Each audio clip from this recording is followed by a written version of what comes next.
बोल रहे हैं। प्रभु यीशु ने खुद कहा है कि हत्या नहीं करना, ये राइट ना सर?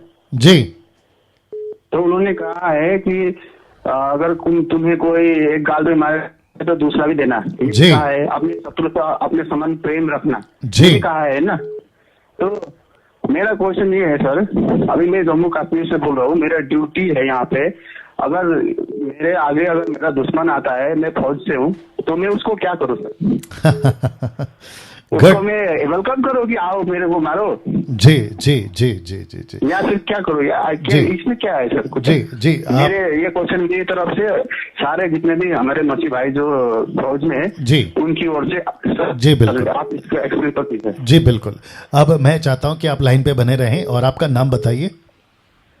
राय है सर। राय, ओके राय, ठीक है, लाइन पे बने रहे, मैं जवाब दे रहा हूं। जिस भाई ने अभी प्रश्न पूछा उनका नाम है ब्रदर राय। राय राय अच्छा नाम है। इनका प्रश्न यह है कि यीशु ने कहा हत्या नहीं करना। ओल्ड टेस्टमेंट में निर्गमन 10वां अध्याय, माफ करें 20वां अध्याय, आपको पता है 10 आज्ञा जिसमें लिखा है हत्या नहीं करना। 10 कमांडमेंट्स में डू नॉट किल, हत्या नहीं करना। न्यू टेस्टमेंट में यीशु ने भी दोहराया हत्या नहीं करना, और ऑब्वियस है हत्या नहीं करना। अब जब हम बाइबल को पढ़ते हैं, इंटेंशन, मनसा, किसके लिए पढ़ रहे हैं, किस तरीके से पढ़ रहे हैं, लिखने वाला परमेश्वर ने किस मनसा से कहा है। अब आपको कुछ एग्जांपल दे देता हूं। ओल्ड टेस्टमेंट में मूसा को 10 आज्ञा दिया, कत्ल नहीं करना, 10 में से एक, कत्ल नहीं करना, डू नॉट किल। लेकिन वही परमेश्वर कहता है जाओ जाके दुश्मनों को कत्ल करो। फिलिस्तीन से इजरायलियों का युद्ध तो कॉमन है, आप अभी भी जानते हैं, आजकल भी चल रहा है। जाके फिलिस्तीन को मारो, अमेलेकी को मारो, जो कैनानाइट्स है उनको जाके कत्ल करो। यहोशू को कहता है कि तुझे युद्ध करना है, कत्ल करते जाओ, कत्ल करते जाओ। तो ये वही परमेश्वर है ना।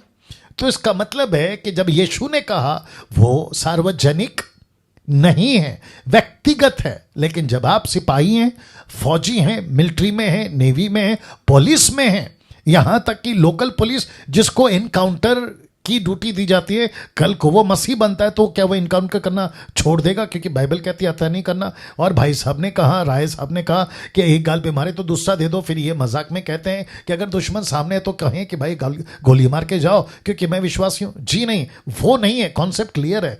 आपकी ड्यूटी सरकार की तरफ से, वो परमेश्वर देखता है। राय साहब आप सुन रहे होंगे, आपको जो ड्यूटी दी गई है ना, आपको जो ड्यूटी दी गई है ना, वो सरकार की तरफ से दी गई है, देश की रक्षा करने के लिए।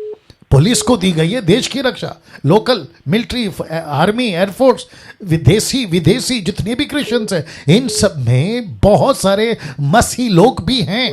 लेकिन वो क्यों कर रहे हैं? और वो कत्ल इसलिए कर रहे हैं क्योंकि वो सरकार की तरफ से देश की रक्षा कर रहे हैं। और इसको परमेश्वर देखता है, क्योंकि परमेश्वर को पता है ये कत्ल इसलिए कर रहा है, गोली इसलिए चला रहा है क्योंकि ये देश की रक्षा कर रहा है। उसमें इंटेंशन है।